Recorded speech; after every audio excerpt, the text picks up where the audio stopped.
Good morning students. आज हम आपको सदिश फलन का कर्ल बताएंगे। पिछले लेक्चर्स में हमने सदिश फलन का डाइवर्जेंस या अपसरण पढ़ा था। उसी क्रम में सेकंड यूनिट में अब हम पढ़ेंगे सदिश फलन का कर्ल या curl of A vector function.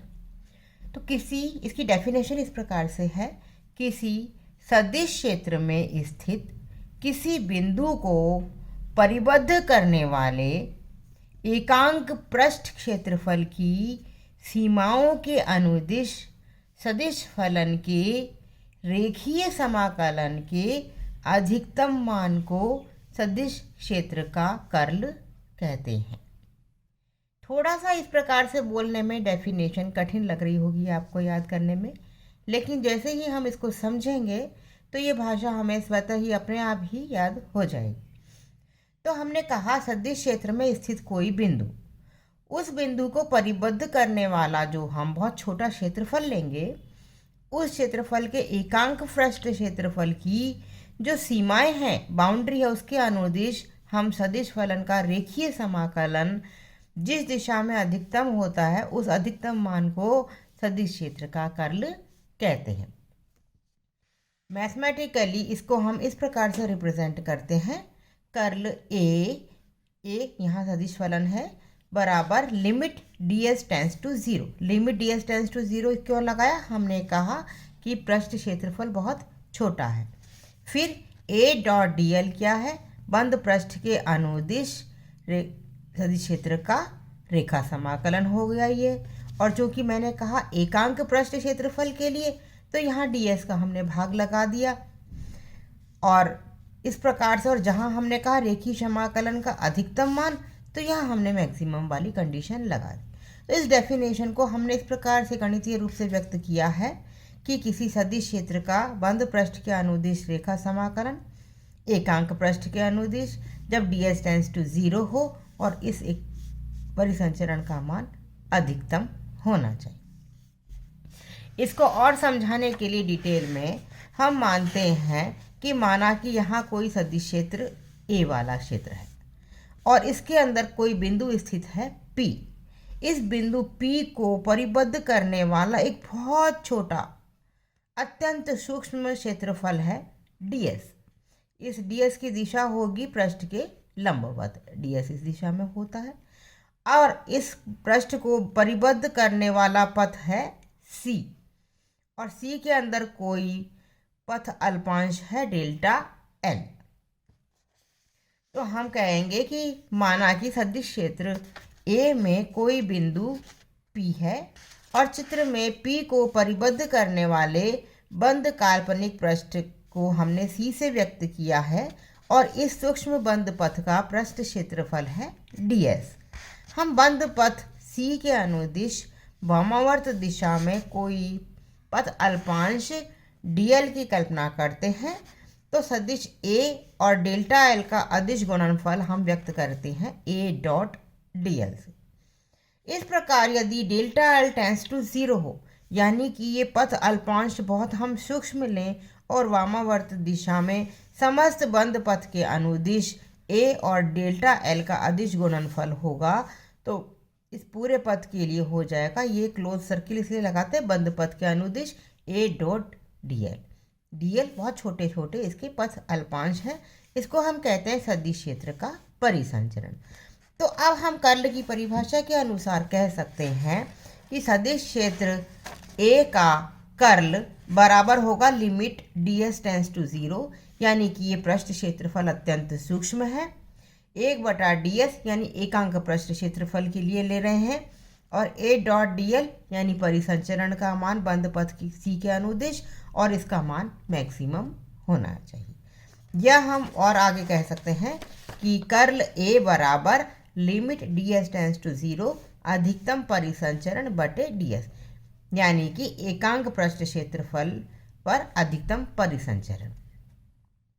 तो आशा है आपको समझ में आ गया होगा कि किसी सदिश क्षेत्र में स्थित किसी बिंदु को परिबद्ध करने वाले जो सूक्ष्म पृष्ठ है उसके एकांक पृष्ठ क्षेत्रफल की सीमाओं के अनुदिश सदिश फलन के रेखीय समाकलन के अधिकतम मान को सदिश क्षेत्र का कर्ल कहते हैं। अब यहाँ स्पष्ट है कि सदिश क्षेत्र का कर्ल एक सदिश राशि होती है, क्योंकि यहाँ हमने बात की कि इसका परिसंचरण अधिकतम होना चाहिए, और परिसंचरण जब अधिकतम होगा तो वो एक किसी दिशा विशेष में ही होता है। तो हम कहेंगे कि सदिश क्षेत्र का कर्ल एक सदिश राशि होती है जिसकी दिशा सूक्ष्म पृष्ठ के क्षेत्रफल के उस अभिविन्यास के लंबवत होती है जिसकी परिसीमा पर या जिसकी परिसीमा के अनुदिश परिसंचरण का मान अधिकतम होता है। और सदिश क्षेत्र का कर्ल तरल के घूर्णन को व्यक्त करता है। यदि हम कहें कि ये कर्ल का मतलब क्या है, तो सदिश क्षेत्र का कर्ल किसी सदिश क्षेत्र के, या यहाँ पर सदिश क्षेत्र को ले हम तरल के रूप में लें तो उसके घूर्णन को व्यक्त करता है। सदिश क्षेत्र का कर्ल उस क्षेत्र के घूर्णन को भी कह सकते हैं। किसी सदिश क्षेत्र के कर्ल का मान यदि शून्य हो, यदि डेल क्रॉस ए, कर्ल का मान, यहाँ मैंने डेल क्रॉस ए इसलिए लिखा है कि बाद में हम ये निकालेंगे कि कर्ल बराबर डेल क्रॉस होता है, तो यहाँ मैं लिख देती हूँ कि यदि कर्ल ए बराबर यदि 0 हो तो उस सदिश क्षेत्र को हम कहते हैं अघूर्णी सदिश।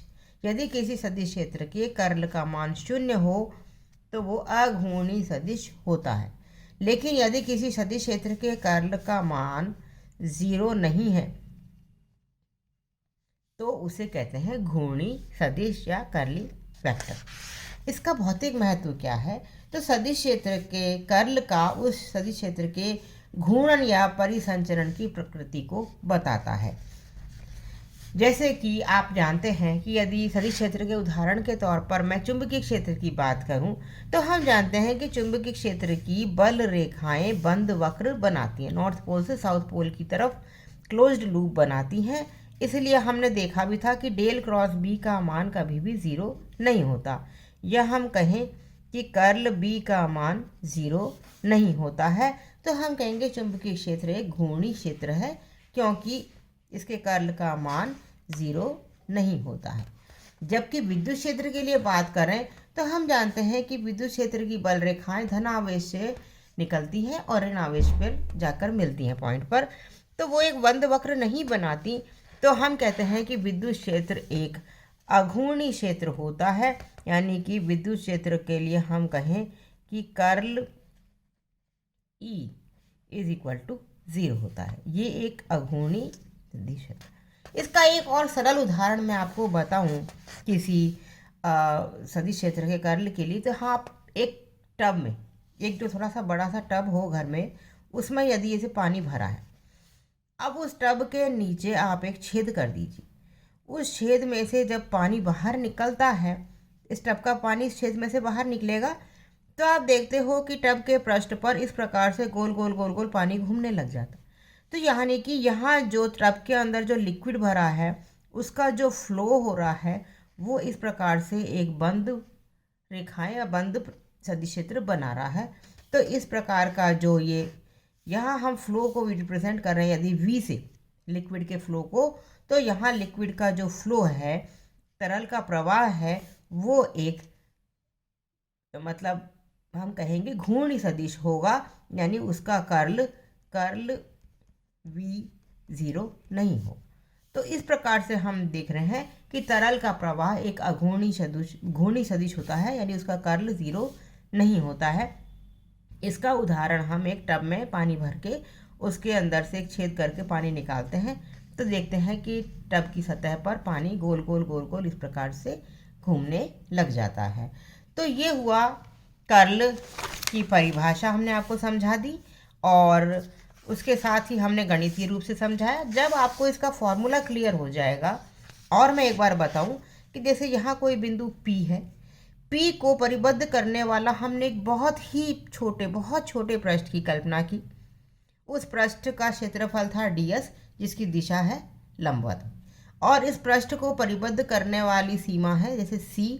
तो इस सीमाओं के अनुदिश हम सदिश क्षेत्र का जो परिसंचरण है वो होगा A.dl ये, और इसका जब मान अधिकतम हो और एकांक पृष्ठ के लिए, जब ds का मान ds के लिए और लिमिट यहाँ हम कहें ds टेंड्स टू 0, तो ये हो गई वैल्यू कर्ल की।